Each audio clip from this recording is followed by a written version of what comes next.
Hello children, how are you all? Hope so all of you are fit and fine. Today we are seeing the second part of Globe and Maps chapter.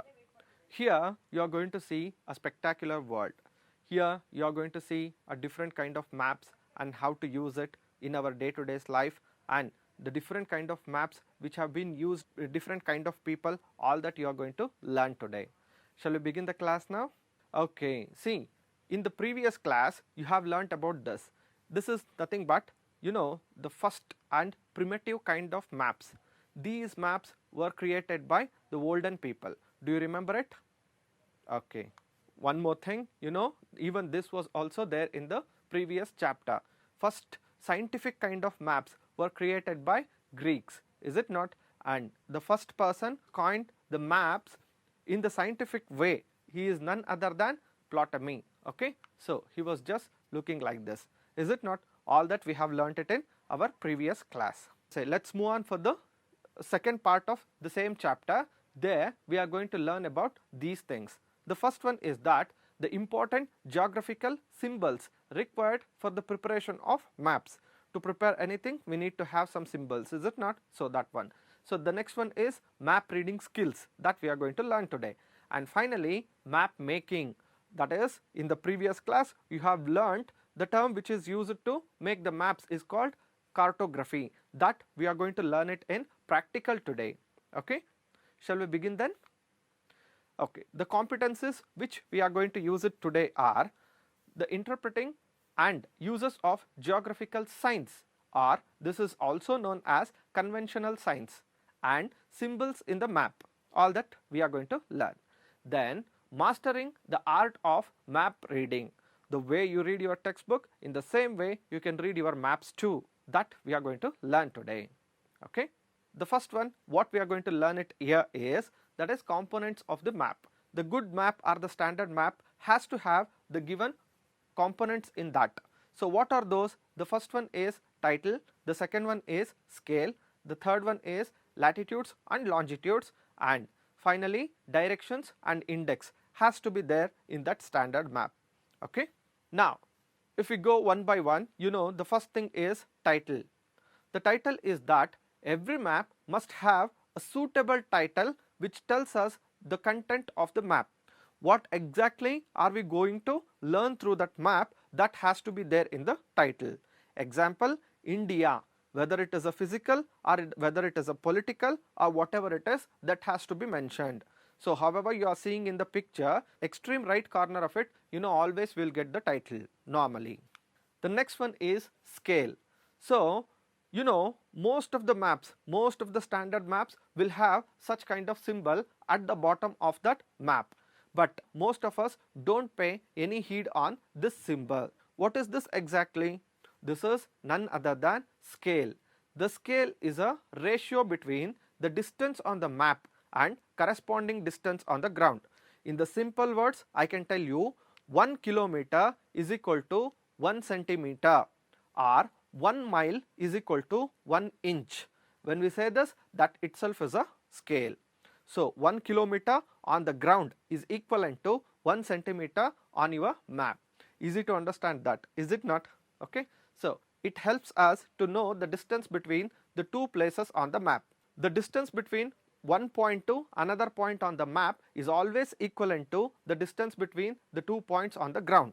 That is called scale, which is actually represented by using this symbol. Next time you are going to see this for sure, is it not? Next, latitudes and longitudes. What are the importance of latitudes and longitudes?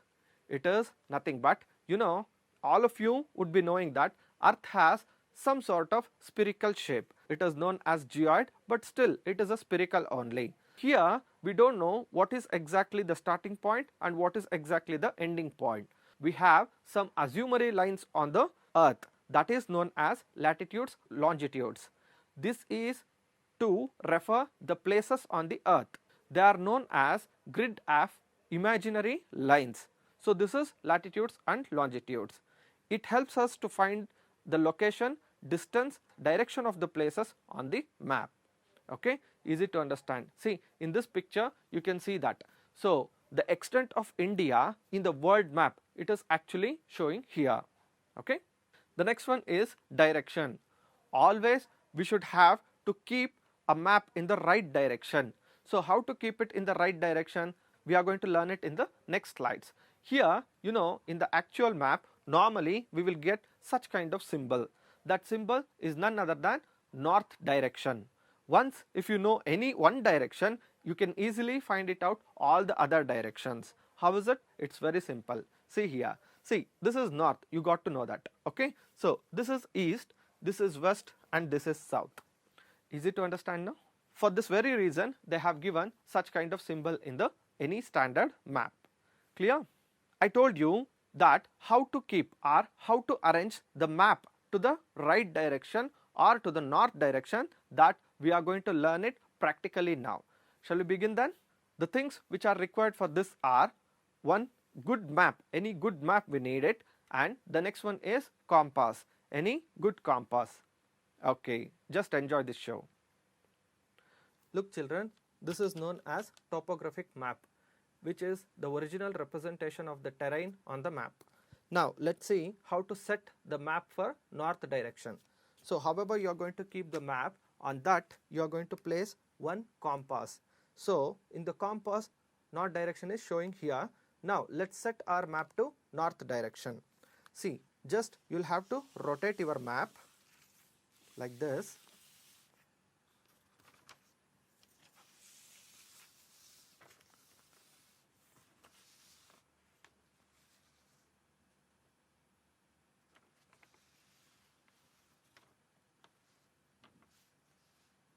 Okay, once it is set to the north direction and the lines are actually for the north direction, then it is said to be the right direction to read the map.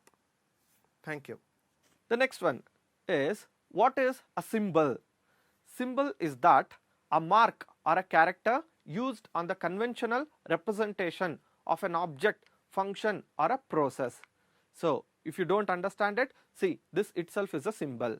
If you are traveling on the road, if you see such kind of symbol, what will you do?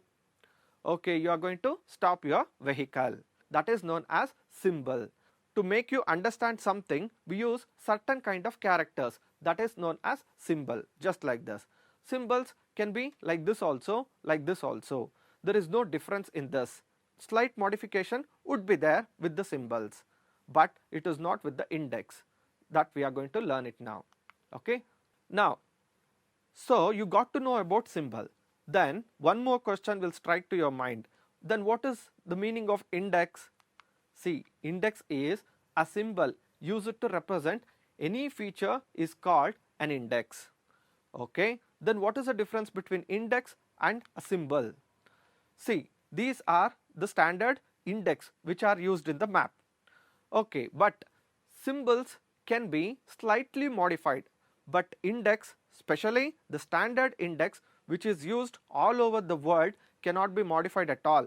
That is the difference between symbols and index. Do you understand it now? Easy to understand, right?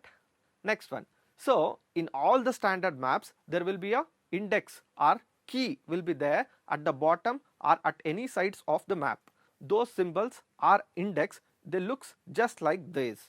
Okay, so every index which are given here has its own meaning in that. So that is known as index. The index is an important component and represents all the features shown in the map. If they have given such kind of things, that is international boundary.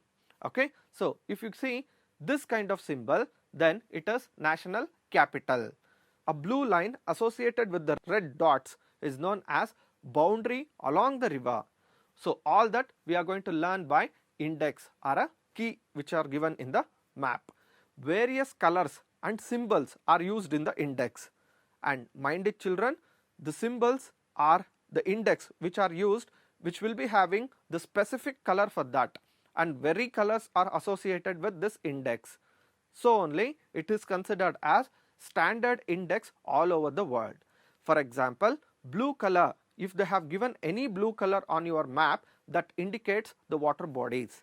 At the same time, if they have given any green color, it may be pale green or it may be dark green, whatever it is, then it represents the lowlands.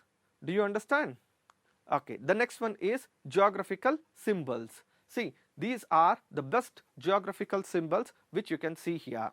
Okay, a symbol is a sign that stands for an object. What is that sign? See, the first one what they have given here is a church.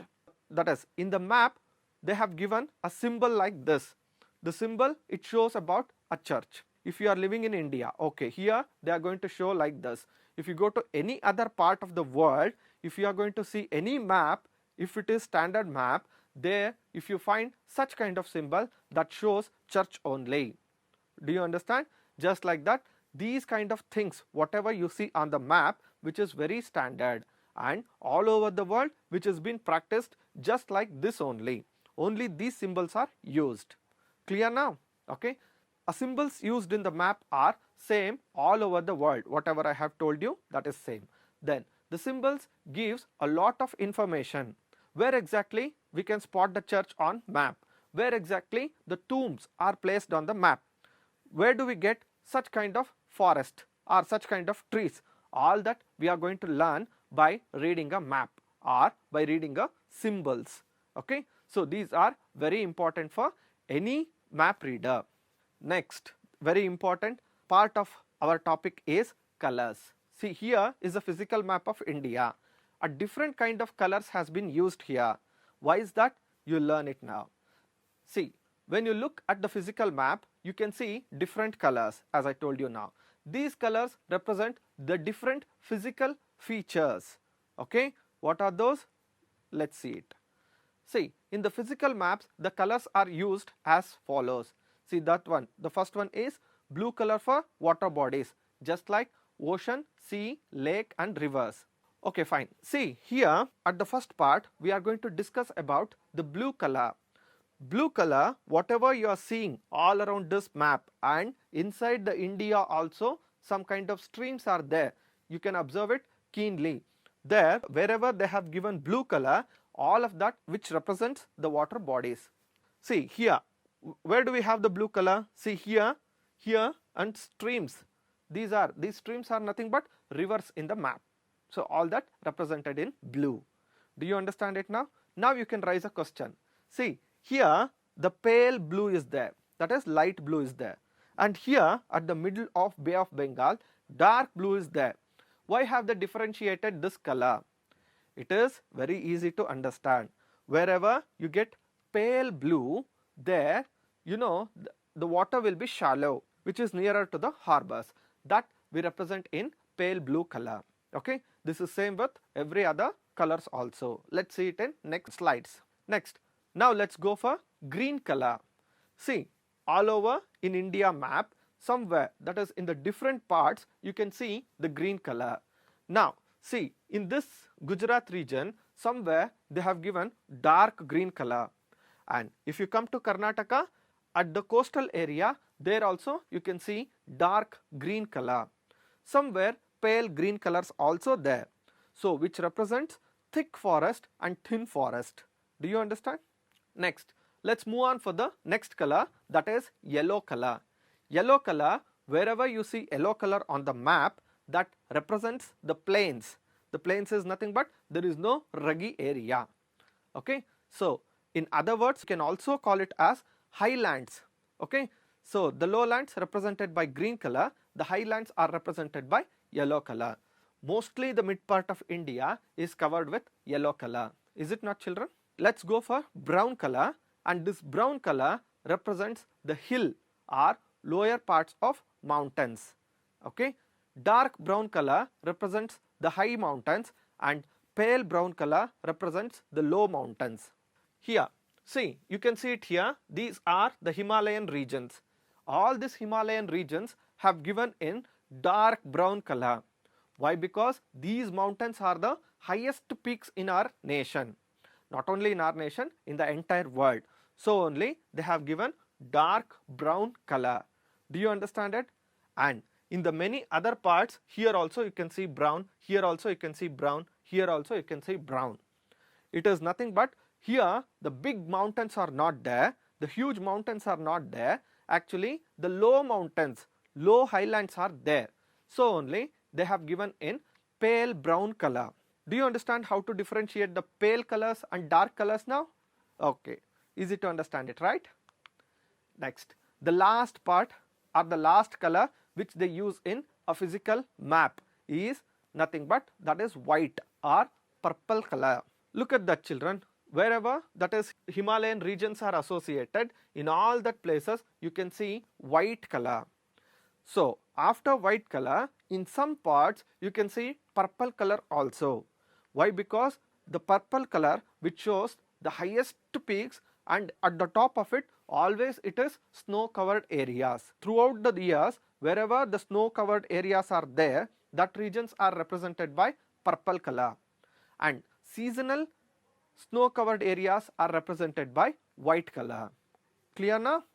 Now a question will come to your mind. Why have they used the same kind of colors, that is brown color, green color, blue colors, to represent the physical map? The answer is very simple. I'll show you the next slide. You will only get the answer. Let me see. See here. Did you get my point? Okay, fine. See, once if you see the earth from the outer space, all the physical features has its own color. Just like, see, here is the green. This is nothing but Brazil, Amazon forest is there. So the forest looks like green only. And at the coastal area of this South American continent, there are mountains. They are looking like brown color. So it is very clear that, you know, if you see, most of our planet is covered with blue color. What is this blue color represents? Yes, it is easy to understand, that is water. So only whatever the natural colors are there on the terrain of the earth, that is used in the physical map. Easy? Okay. This is the picture taken by a satellite which shows the original colors of our planet. So you have learnt about so many features and so many things about the colors of our physical maps. Now I have given you one picture. Can you just recognize what would it be? Yes, it is nothing but it is an island. Clear now? Now one more thing. The colors which are used in the physical maps are given like this. Okay, so which shows about a blue, green, yellow, pale brown and dark brown. At last it is white or purple. What is the meaning of these colors? This you have already seen, is it not? Now you can recognize it, no? Okay, which represent these physical features on the earth. Blue for water bodies, green for plain lowlands, yellow for highlands, and pale brown for lower mountains, and dark brown for high mountains, and last white color is for snowy areas. Okay, in the physical map, you know the particular kind of colors we have used, but which is not same with political map. Here, to show the borders, to identify from one state to another state, we can use any kind of colors, that is political maps. It is just to show difference between one state to another state. Okay, next one, different line symbols are used in different colors. What exactly the meaning of that? Shall we see it now? In any standard map, if you are going to see such kind of symbol which says about international boundaries. Clear? This is international boundaries which represents the international boundaries. Next, if we come to such kind of line which shows about state boundaries. So the next one is district boundaries and so on and so forth. Normally black dotted colors are used to show the boundaries from one nation to another nation, one state to another state, all such. At the same time, red is used to show the roads on the map. Clear? Let's go for map reading. This is very important for any person, that is any person just like common people like us, or the military personnel, or anybody else who is under surveying department. For all of them, map reading is very important. However, you are going to read your textbook in the same way you can read your maps too. How is it? Let's see it now. Okay. If you learn about some sort of colors, symbols and index on the map, all that, it will be easy for you to read the maps like this. Okay. Map reading is a skill. Everything is skill, and map reading is also a kind of skill. That is, we must know three basic skills to read any map in the world. Okay, what are those? Let's see it now. The first one is to locate the places. How to locate the places? Shall we see it practically? Yes. So, by using latitudes and longitudes, we can use or we can locate the places. So, that we can see it in practical now. Are you ready? Yes. Children, as I told you before, this map is known as topographic map. So, the lines which are running from here to here are known as longitudes, and here to here they are running as latitudes. Now, let's find out the exact location of Rampur here. How to find it out? See, first we will have to mark the longitude, that is 95. 95 is the longitude, and next latitude. Let's take the latitude here, that is 80. This is the exact location of Rampur. Which one is that? Rampur. That is in 9580. This is known as four-figure method of location. The second one is finding directions. This is also very important. In the previous activity, we have learned how to set our maps to the north direction. Here, we are going to learn about how to set the map for different directions. Let's see it now. The things which require are a topographic map, a marine compass, only these things. See, it is very simple. Here is one village, Vardhara. Vardhara village is there here. So, if we place our compass here, so from here, for the north direction, we are going to get Ganganavadi. For the south direction, we are going to get some forest, not thick forest, a pale forest is there. And at the west part of it, Madirapur is there. And the next one is, for the east part, Dirbi is there. So, this is how we will have to find out the directions on the map by using one compass. Clear? Now, the third one is to find out the actual distance on the ground with the help of map. How is it? It's very easy. So, I am sure that you are all going to enjoy this show. Shall we begin then? The things which are required for this is very simple.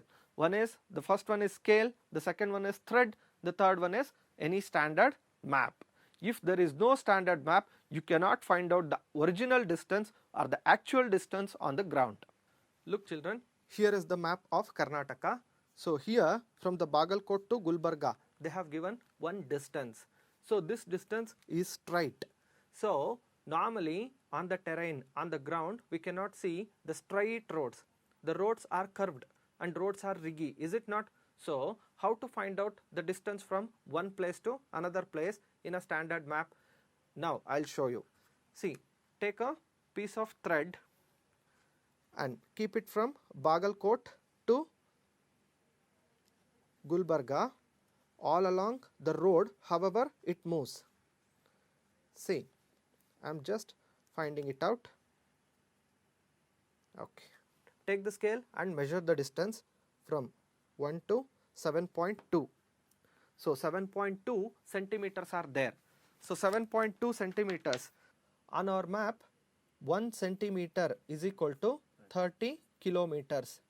Now 7.2 centimeters is equal to 217 kilometers. This is the actual distance from Bagalkot to Gulbarga.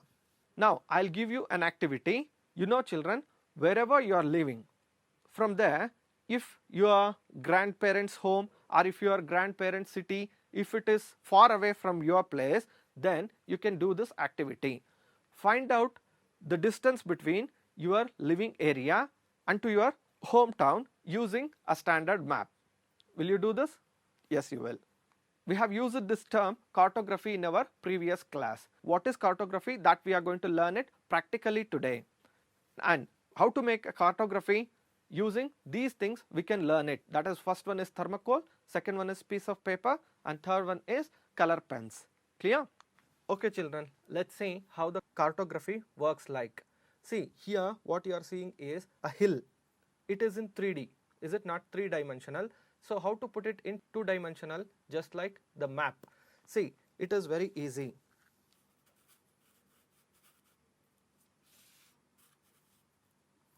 Now take a piece of paper and draw it all along this. The first line is drawn, and then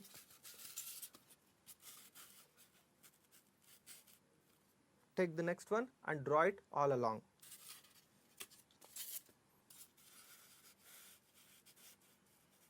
Take the third one and draw it this thing. Finally, we are going to draw it around this part. So now you know the hill which is there on the ground or the terrain is a 3D, that is 3-dimensional, and we have reduced it for 2-dimensional. So overall height of this is 200 meters from one contour line to another contour line. These lines are called as contour lines. So the total elevation of this hill from the bottom to the top is 200 plus 200 plus 200 and 200. So in total 800 meters of elevation is there. This is how the cartography works like. Thank you. Children, I would like to give you two activities simultaneously. The first one is called as beginning activity. In the beginning activity, any map which is available in your school, get it and try to read it. Can you read it just like the textbooks you read? No. Why is that? Okay, the first one was beginning activity and the second one was final activity. Before of this chapter, you would not have read map just like the way you read your textbook. But now I am very sure that you can read your maps just like you read your textbook. Is it not? Try it out. Use a map and try to read that. The new terms which we are used in our class, that is globes, maps, location, physical features, atlas, scale, cartography, index, title, symbols and miniature. So I hope so all the things which they have mentioned here we have learnt about it. So the first map, it was just looking like this, and the person who made the maps are Ptolemy. Next one, large scale and small scale maps. These are the small scale maps and these are the large scale maps. Don't get confused. Okay. So the next one is the scale. So such kind of scales will be there. It shows about the actual distance on the ground and the corresponding distance on the map. Inches is for miles and centimeter is for kilometers. If you set any map for the north direction, you can easily find out all the other directions. Symbols and color indications that we have learnt. Children, I have just given you some home assignment for you here. Please do complete it and show it to your class teacher.